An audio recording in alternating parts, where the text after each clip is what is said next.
ఓం భద్రం కర్ణేభిः శృణుయామదేవాः భద్రం పశ్యేమాక్షభిర్యజత్రాः స్థిరైరంగైस्तुष्टुभागंसस्तनूभिः व्यशेम देवहितं यदायुः स्वस्ति न इन्द्रो वृद्धश्रवाः स्वस्ति नः पूषा विश्ववेदाः स्वस्ति नस्तार्क्ष्योरिष्टनेमिः स्वस्ति न बृहस्पतिर्दधातु ओम शान्तिः शान्तिः शान्तिः भद्रं नो अपिवादयमनः ओम शान्तिः शान्तिः शान्तिः शिवाय गुरवे नमः। विकल्पो विनिवर्तेत कल्पितो यदि केनचित् ఉపదేశాదయం వాదో జ్ఞాతే ద్వైతం న విద్యతే.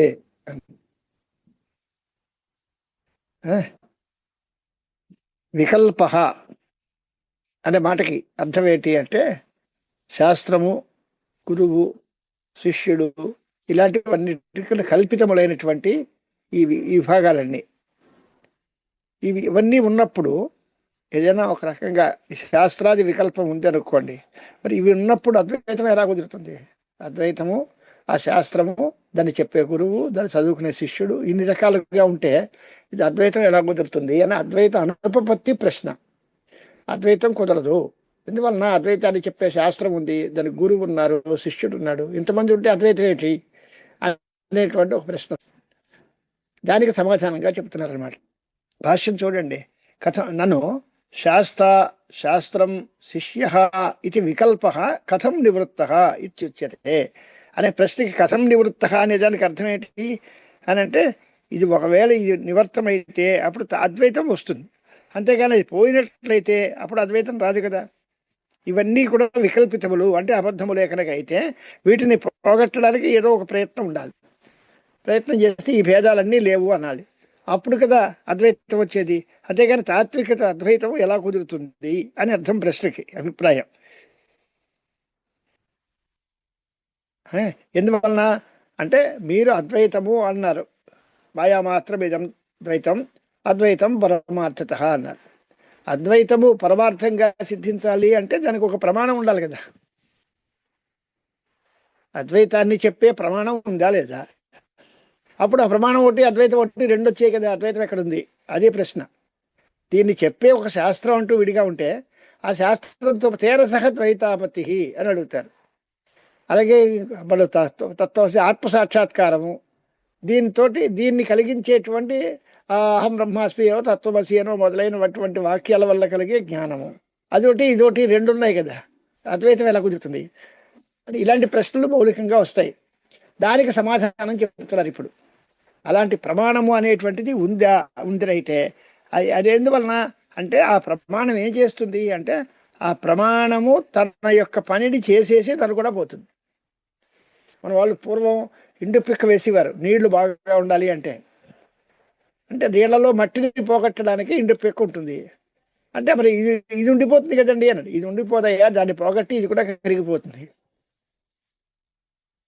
అలాగే ప్రమాణము తన పని చేసి అంటే ద్వైత నిషేధం చేసి తను కూడా నివర్తించిపోతే మిగిలింది అద్వైతమే మిగులుతుంది తప్ప ఇంకేం మిగలదు. అలాగే ఈ శాస్త్రములు వికల్పాలు అన్నీ కూడా జ్ఞానాత్ పూర్వం కల్పింపబడతాయి. ఆ జ్ఞానం కలిగిన తర్వాత ఇంక ద్వైతం ఉండదు. అంచేతనే వేదాంత సిద్ధాంతం తెలిసిన తర్వాత, అద్వైతం వచ్చిన తర్వాత గురువు లేదు, శిష్యుడు లేదు. ఎత్ర వేదాహ అవేదా భవంతి, వేదములు కాదు, గురువు కాదు, శిష్యుడు కాదు. అది ఆ పరమార్థ స్థితి. అది అద్వైతం వచ్చిన తర్వాత ఇవేవి ఉండవు. అంచేత వికల్ప వినివర్తేత కల్పిత యది కేనచిత్ ఉపదేశాదయం వాద జ్ఞాతే ద్వైతం న విద్యతే అని కారిక భాష్యం చూస్తే కానీ అర్థం సరిగా రాదు. చూడండి, నన్ను శాస్త్రం శిష్య ఇవే వికల్పాలంటే ఈ వికల్పములు ఎలా పోతాయి అని అడుగుతున్నాడు. ఒకవేళ వికల్ప వినివర్తేత యది కేనచిత్ కల్పిత స్యాత్, ఒకవేళ దేని చేతనైనా ఇది పోయింది అంటే ఈ వికల్పాలు కల్పితములు అవుతాయి. కల్పితములు అయితే ఇవి లేవు కనుక వాస్తవమైన అద్వైతానికి విరోధం ఉండదు. ఇది కేనచిత్ వినివర్తేత ఏనకేనచిత్ కల్పిత స్యాత్, ఏదో ఒకటి దాని చేత కల్పింపబడాలి కదా. ఇది పోతే కల్పితమైన వస్తువు అయితే పోతుంది. కల్పించడానికి ఎవరి చేత కల్పింపబడింది? ఏనకేనచిత్ కల్పిత అని అర్థం చెప్పాలి కదా. తత్వోపదేశం రాకముందు అజ్ఞానావస్థలో అంటే జ్ఞానం పుట్టక ముందు తత్వోపదేశాన్ని బట్టి శాస్త్రాది భేదాలు చెప్పారు. ఉపదేశం కలిగిన తర్వాత, జ్ఞానం పుట్టిన తర్వాత ద్వైతం అనేది లేదు, అద్వైతము వచ్చింది అనేది మన సిద్ధాంతం. అంటే ఈ ప్రపంచం శిష్యుడు, శాస్త్రము, ఆచార్యుడు ఇలాంటి గొడవలన్నీ పరమార్థ జ్ఞానం రాకముందు కల్పన. ఎందువలన అంటే మీరు ఎవరికి ఏం చెప్పారు, ఈ ప్రపంచం అంతా ప్రపంచో యది విద్యేత నివర్తేత నసంశయ అని కదా ఉంది. ఆ ప్రపంచ అంతర్గతమే కదా వీళ్ళందరూ కూడా. ప్రపంచం వేరు, వీళ్ళు వేరు కాదు. ఈ గురువు, శిష్యుడు, శాస్త్రము ఇవన్నీ కూడా ప్రపంచ అంతర్గతములే. ప్రపంచం అంతా కల్పితమైనప్పుడు ఇవన్నీ కూడా కల్పితములే, ఇవన్నీ కూడా పోతాయి. వాస్తవమైనటువంటి అద్వైతం తెలిసిన తర్వాత మరొక మాట ఉండదు, మరో వస్తువు ఉండదు. అద్వైతమే పరమార్థంగా మిగులుతుంది. అప్పుడు ద్వైతాశంక లేదు అని అర్థం. యథా అయం ప్రపంచ మాయా రజ్జు సర్పవత్. మాయా ఒకటి, రజ్జు సర్పం ఒకటి. మాయా రజ్జు కాదు, మాయా రజ్జు సర్పవత్. అలా ఈ రెండు రకాల ఉదాహరణలు పూర్వం ఇచ్చాడు ఇది వరకు. మాయావి లేదు, మాయావి నిజంగా ఉన్నాడు, మాయ కల్పితంగా ఉంది. అలాగే రజ్జువు ఉంది, సర్పం లేదు. మాయా రజ్జు సర్పవత్ తథా అయం శిష్యాది భేద వికల్పోపి ప్రాక్ ప్రతిబోధాదేవ ఉపదేశ నిమిత్త. ప్రాక్ ప్రతిబోధాదేవ అంటే జ్ఞానం కలక్క ముందే ఉపదేశం కోసం తయారైనటువంటి మాట. అతః ఉపదేశాదయం వాద శిష్య శాస్త్రమితి. ఈ ఉపదేశాన్ని బట్టే ఈ వాదం అంతా. అంటే వీడు శిష్యుడు, వాడు శాస్త్ర, చెప్పేవాడు ఇది శాస్త్రము అనేటువంటి మాట. ఉపదేశ కార్యేతు జ్ఞానే నిర్వృత్తే.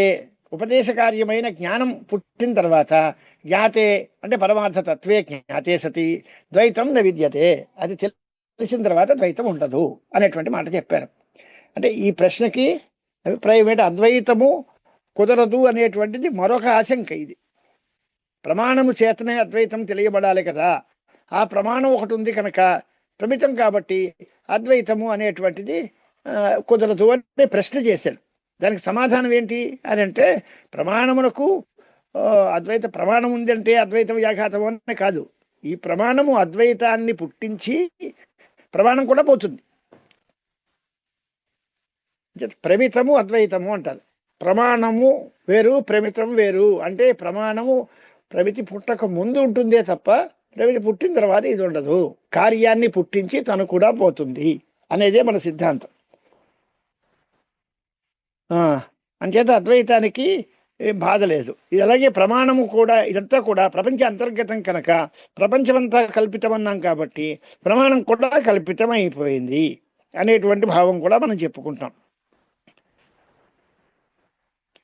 కింద చూసుకోండి, యథయతి అని కింద రాశారు ఆనందగిరి వ్యాఖ్యానంలో ఆఖరి 3 లైన్లు.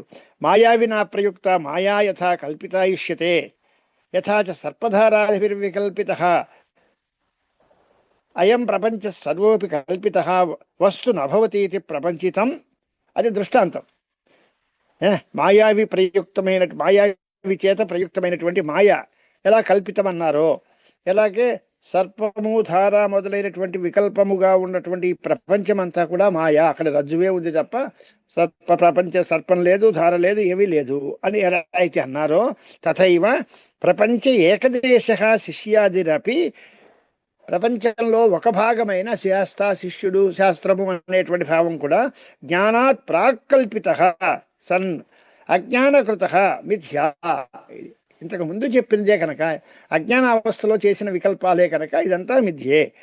కిమితి జ్ఞానాత్పూర్వం అసౌ కల్ప్యతే తత్రాహ అని రాశారు. ఇది జ్ఞానం కంటే ముందే కల్పింపబడింది అని ఎందుకన్నారు అని అంటే దానికి సమాధానం చెప్పారు. ఉపదేశం చేత, ఉపదేశం పుట్టిన తర్వాత ఈ విభాగం వచ్చి ఉపదేశ అనంతరం అది పోతుంది అని. ఎందువలన ఉపదేశం చేత తెలిసిపోయిన తర్వాత జ్ఞాతే, ఉపదేశ కార్యేతు జ్ఞాతే నిర్వృత్తే జ్ఞాతే పరమార్థతత్వే. జ్ఞానం పుట్టిన తర్వాత పరమార్థతత్వం జ్ఞాతం అవుతుంది, తెలియబడుతుంది. అప్పుడు జ్ఞాతే ద్వైతం న విద్యతే, ద్వైతం ఉండదు అనేది సిద్ధాంతం.